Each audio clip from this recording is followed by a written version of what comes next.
All right, so this is by no means an endorsement review or anything. I guess like most of them video me I do I just for the fun of it, is it? So um now in our one previous video, the last video yesterday, I used some ear tool. Because I use them me like use like iron them back up again. Using super lube, ear tool, pneumatic lubricant, um dielectric, food grade clean. Let me say, and I really endorse, but just for long life and levity, for the tool them, you just give them some oil, depress the trigger so it can open up, and drain in there. When our tool look a drop, boom. And I hang my tools upside down, so it's like a drain. It's just gonna drain in there.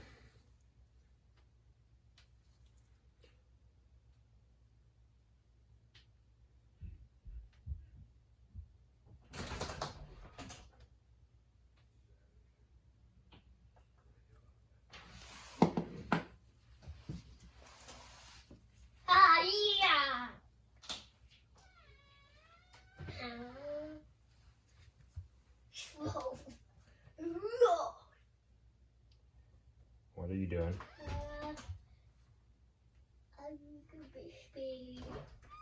Okay. Yeah,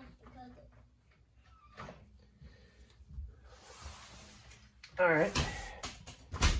So yep. Just to keep your tools in proper working order. I mean, I don't even use these as half as much. I mean, and what I just did probably didn't like warrant lubricating them, but I just did. So there you go. Anyway, until next time. I guess the video kind of short, so I'm gonna. I guess I can like talk about what we just do. I'm take off the wheel and immediately I can see some stuff when I gonna bring you in close if you look at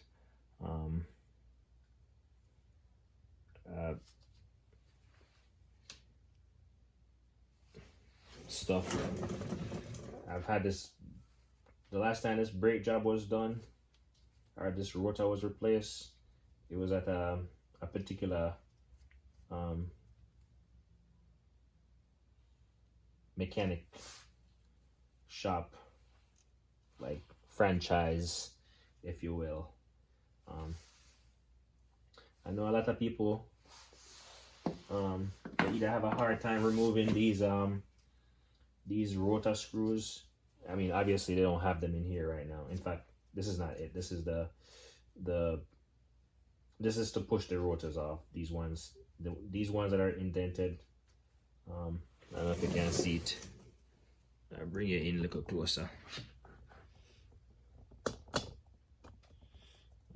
Boom. Maybe we can get it in a little closer. Cause the video kind of short still, so that's why I not really want any of the hump. Just show you some lube up the tool them. Let's see, maybe I can bring this down a little bit more. Rotate this, go so.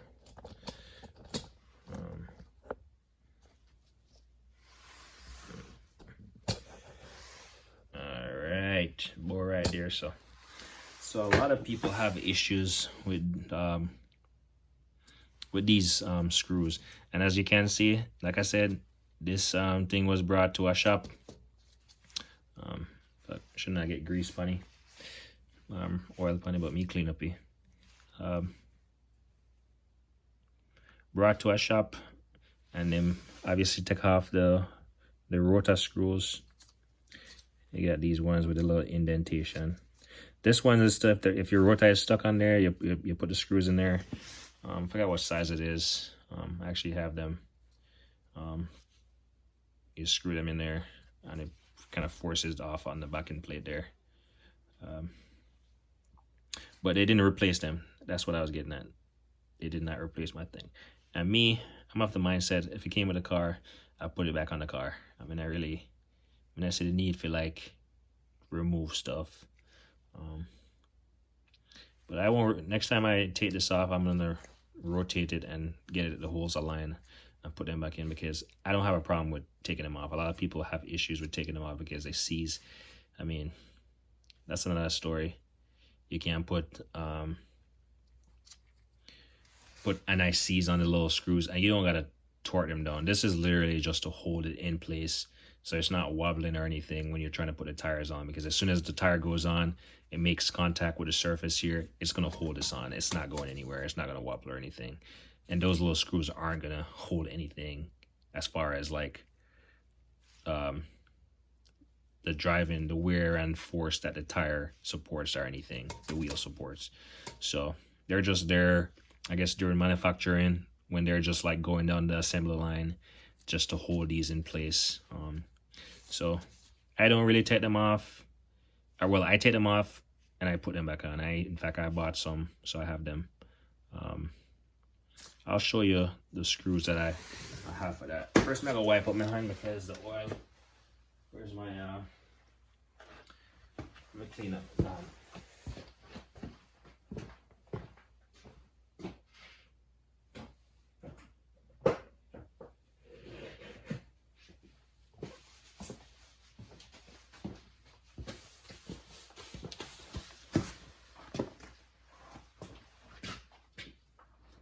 So what I'm gonna try to find here is there we go.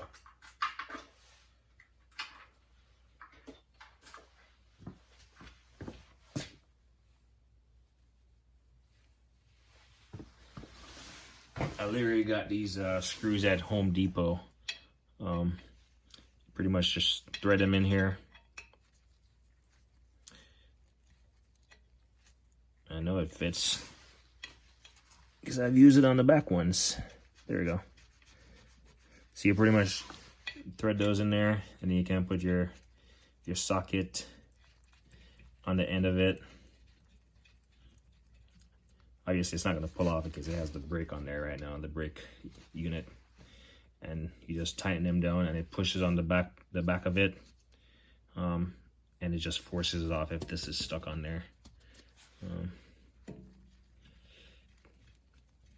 You just like tighten this some, tighten this one, and you just go back and forth, back and forth, back and forth, back and forth. Or I guess you could kind of two of them and just do it, but whatever.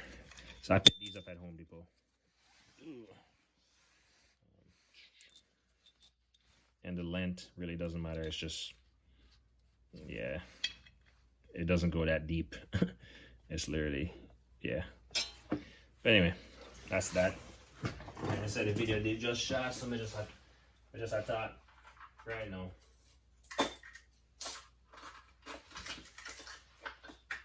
And I really haven't done anything I'm supposed to do on this car. I'm a day I make video.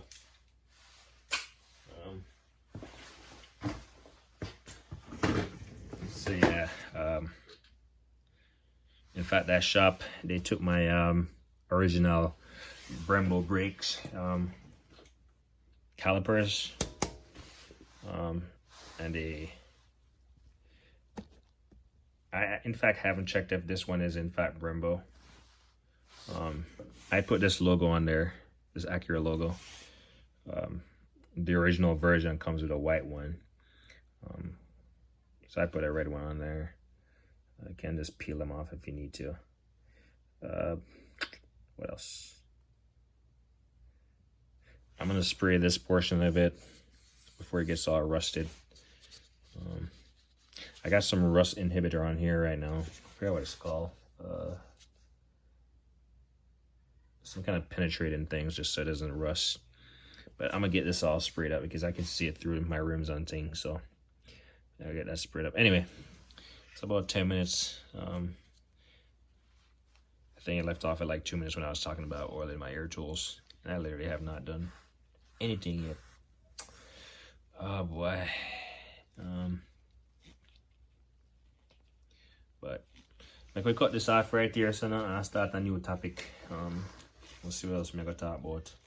Enough things to talk about. Like I have enough things.